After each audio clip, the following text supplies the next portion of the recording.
আকাশবাণী আগরতলা স্থানীয় সংবাদ পড়ছি কৃষ্ণধন দেবনাথ। মুখ্যমন্ত্রী অধ্যাপক ডাক্তার মানিক সাহা রাজ্যের সার্বিক অগ্রগতি ত্বরান্বিত করার লক্ষ্যে উন্নয়নমূলক গুরুত্বপূর্ণ বিষয়গুলো নিয়ে বিজেপি, আইপিএফটি এবং ত্রিপুরা মথা দলের নেতৃত্বের সঙ্গে গতকাল একটি বৈঠকে মিলিত হন।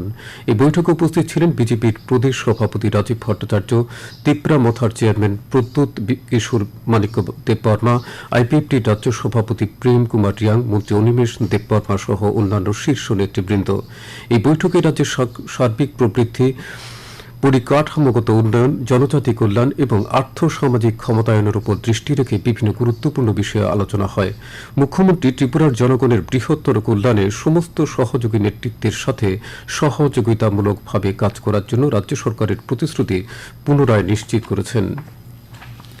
কেন্দ্রীয় স্বরাষ্ট্রমন্ত্রী অমিত শাহ পেহেলগাম হামলার পরিপ্রেক্ষিতে পাকিস্তানি নাগরিকদের চিহ্নিত করে তাদের দেশে ফেরত পাঠানোর জন্য মুখ্যমন্ত্রীদের নির্দেশ দিয়েছেন। ভারত পাকিস্তানি নাগরিকদের দেওয়া ভিসা বাতিল করার একদিন পর কেন্দ্রীয় স্বরাষ্ট্রমন্ত্রী অমিত শাহ গতকাল সমস্ত মুখ্যমন্ত্রীদের সাথে কথা বলেন।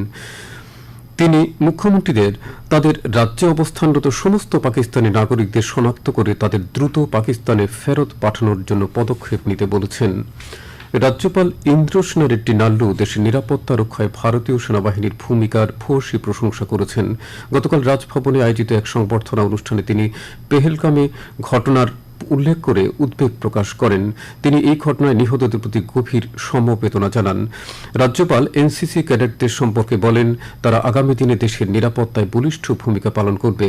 এই অনুষ্ঠানে ৩০৫ field regiment, ২৮ Assam rifles battalion, Silchar ও ত্রিপুরার এনসিসি ব্যাটালিয়ন এবং প্রজাতন্ত্র দিবসে অংশগ্রহণকারী এনসিসি ক্যাডেটদের সংবর্ধনা জ্ঞাপন করা হয়। মুখ্যমন্ত্রী অধ্যাপক ডাক্তার মানিক সাহা বলেছেন, রক্তদানের মতো সামাজিক কর্তব্য পালনে নতুন প্রজন্মকে আরও বেশি করে এগিয়ে আসার জন্য উদ্বুদ্ধ করতে হবে। গতকাল আগরতলায় জেলা ও দায়রা জজ আদালত চত্বরে টিট্রাইটার্স অ্যাসোসিয়েশনের ৭০তম প্রতিষ্ঠা দিবস উপলক্ষে আয়োজিত রক্তদান শিবিরের উদ্বোধন করে তিনি একথা বলেন। তিনি বলেন, রক্তদানের ক্ষেত্রে দেশের মধ্যে রাজ্যের বিশেষ সুনাম রয়েছে, তাই নিয়মিত রক্তদান শিবিরের আয়োজন করতে সমাজের সব অংশের মানুষকে এগিয়ে আসতে হবে। এই শিবিরে ১৯ জন স্বেচ্ছায় রক্তদান করেছেন।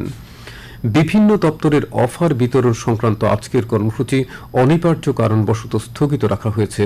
এই অনুষ্ঠানটি আগামীকাল রবিবার দুপুর ১২টায় আগরতলার রবীন্দ্র শতবার্ষিকী ভবনের ১ নম্বর প্রেক্ষাগৃহে অনুষ্ঠিত হবে।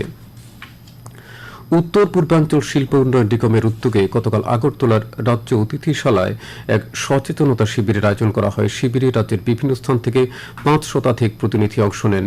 সেখানে এক সাংবাদিক সম্মেলনে নিগমের চেয়ারম্যান শৈলেন্দ্র প্রতাপ সিং জানান, ত্রিপুরার হস্তকারু, রাবার ও বাঁশ ভিত্তিক বিভিন্ন শিল্প উদ্যোগ গড়ে তুলতে রাজ্যের যুবাদের দক্ষতা বিকাশে সহায়তা দেবে নিগম। তিনি বলেন, উত্তর পূর্বাঞ্চলের বিভিন্ন সামগ্রী যেন বিশ্ববাজারে স্থান করে নিতে পারে সেই মিশন নিয়ে নিগম কাজ করছে। তিনি আরও বলেন, এই অঞ্চলে শিশু পাচার রোধ, মানব পাচার রোধ এবং যুব সম্প্রদায়কে নেশার হাত থেকে দূরে রাখার লক্ষ্যেও তারা কাজ করছেন।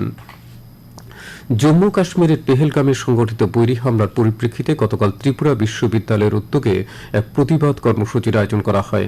বিশ্ববিদ্যালয়ের ছাত্রছাত্রী, গবেষক, অধ্যাপক এবং শিক্ষাকর্মীরা এ উপলক্ষে আয়োজিত পদযাত্রায় অংশ নেন। পরে তাঁরা একাডেমিক বিল্ডিংয়ের সামনে সমবেত হয়ে এই ঘটনায় হতাহতদের পরিবারের প্রতি সংহতি প্রকাশ করেন এবং সন্ত্রাসবাদীদের নৃশংস আক্রমণের তীব্র প্রতিবাদ জানান। এদিকে ভারতীয় জনতা যুব মোর্চার উদ্যোগে গতকাল সন্ধ্যায় কৈলাসহরের শ্রীরামপুরে কাশ্মীরের পেহেলগামে সন্ত্রাসী হামলার নিহতদের স্মরণে একটি মৌন মিছিল অনুষ্ঠিত হয়। অন্যদিকে বিশ্ব হিন্দু পরিষদের উদ্যোগেও কৈলাসহর পুর পরিষদ অফিস প্রাঙ্গণে নিহতদের প্রতি শ্রদ্ধা নিবেদন করে মোমবাতি প্রজ্বলন করা হয়। এদিকে আগরতলায় সদর জেলা কংগ্রেসের পক্ষ থেকেও মৌন মিছিল বের করা হয়।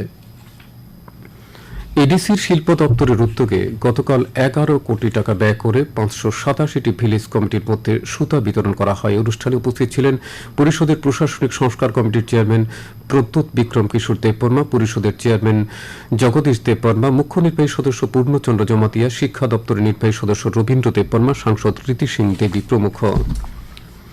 রাজ্যভিত্তিক অনূর্ধ্ব ১৫ বছরের ক্রিকেটে গতকাল ৪টি খেলা অনুষ্ঠিত হয়। উদয়পুরের মাঠে সদর এ দল ৯ উইকেটে গন্ডাছড়াকে, তেলেমুড়ার মাঠে খোয়াই ৬ উইকেটে কাঞ্চনপুরকে, সাব্রুমের মাঠে বিলোনিয়া ২ উইকেটে অমরপুরকে এবং শান্তিরবাজারের মাঠে উদয়পুর ৬ উইকেটে সাব্রুমকে পরাজিত করে।